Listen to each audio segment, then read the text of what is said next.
Ұлттық гендерлік саясат еліміздегі демократиялық процестің маңызды құрамдас бөлігі болып саналады.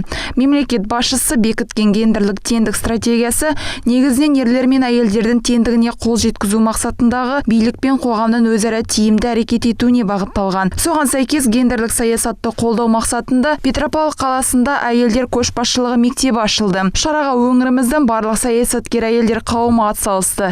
Мектептің ашылуымен Петропавл қаласы әкімінің әлеуметтік сала бойынша орынбасары Евгений Глотов құттықтады. Сегодня мы на самом деле Бүгінгі кездесуге қатысу мен үшін үлкен мәртебе. Бұл үлкен тәрбиелік мәні бар мектептердің бірі деп есептеймін. Елбасымыз қазіргі таңда әйел азаматшаларына көп көңіл бөледі. Еліміздің барлық дерлік саласында әйелдер мен қыз-келіншектерді көруге болады. Гендерлік саясаттың дамуы да осыған байланысты деп ойлаймын. Сондықтан бүгінгі шараға қатысқаным үшін әйелдер қауымына ризашылығымды білдіремін. Қазіргі таңда Петропавл қаласы тұрғындарының 60% әйелдер қауымы құрайды. Экономика, әлеуметтік, мәдени, іскерлік саланың барлығында нәзік жандыларды кездестіруге болады. Әйелдер көшбасшылығы мектебі 2012 жылы жұмысын бастаған. Алайда белгілі бір себептерге байланысты өз жұмысын тоқтатып, биыл қайтадан қалыпқа келтіріліп отыр. В ноябре месяце мы Бүгінгі кездесуіміз әйелдер көшбасшылығы мектебінің ашылуына байланысты құрылып отыр.